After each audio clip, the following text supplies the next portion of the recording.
ब्रह्मा जी ने कहा, हे नारद, जब पूर्णभद्र की स्तुति सुनकर शिव जी अत्यंत प्रसन्न हुए। उन्होंने उससे वरदान मांगने के लिए कहा। तब उस समय पूर्णभद्र ने प्रार्थना करते हुए कहा, हे प्रभु, यदि आप हम पर प्रसन्न हैं तो आप मुझे संतान दीजिए। शिव जी यह सुनकर एवं मस्तु कहने के उपरांत अंतर्ध्यान हो गए। तब पूर्णभद्र भी प्रसन्न होकर अपने घर लौट आया और अपनी पत्नी से वर पाने का सब हाल कह सुनाया। कुछ समय बाद पूर्णभद्र की पत्नी गर्भवती हुई और उचित अवसर आने पर उसने एक पुत्र को जन्म दिया। उस बालक का नाम हरिकेश रखा। जब उस बालक की आयु 8 वर्ष की हुई तभी उसने अपना मन शिव जी के चरणों में लगा दिया। वह बालकों के साथ खेलते हुए मिट्टी का शिवलिंग बनाकर उत्तम से उत्तम पुष्पों द्वारा उनका पूजन करता और अपने सभी साथियों से भी उनकी पूजा करवाता। वह स्वयं शिव नाम का उच्चारण करता तथा दूसरों से भी करवाता। शिव चरित्र के अतिरिक्त अन्य किसी बात पर वह ध्यान नहीं देता था।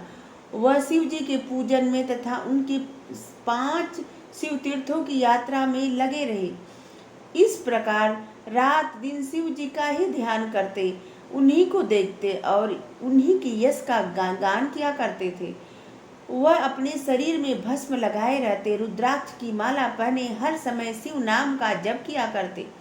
हे नारद, उनकी इस अवस्था को देखकर पूर्णभद्र ने एक दिन यह कहा कि हे पुत्र, तुम शिव जी की कठिन तपस्या द्वारा मेरे घर में उत्पन्न हुए हो, अतः तुमको उचित है कि तपस्वियों को मार्ग छोड़कर गृहस्थ बनो।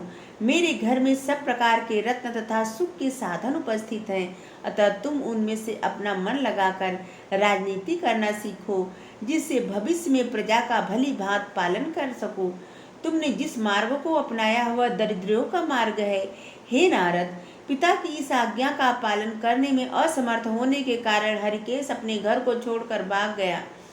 जिस तरह वह अपने नगर में से बाहर निकल कर आया तो उसे दिशा भ्रम हो गया। उस समय वह अत्यंत पछताकर इस प्रकार सोचने लगा कि अब मैं कहाँ जाऊँ। मुझे यह दुख अपने पूर्व जन्मों के पापों के द्वारा ही प्राप्त हुआ है। हाँ, एक बार मैंने अपने पिता के समीप आए हुए संत लोगों से यह अवश्य सुना था, जिनको माता पिता छोड़ देते अथवा जिनका कोई सहायक नहीं होता, जो लोग अधर्मी, भयभीत, दुखी तथा शरणहीन होते हैं, उन्हें शिव जी सहायता प्रदान करते हैं।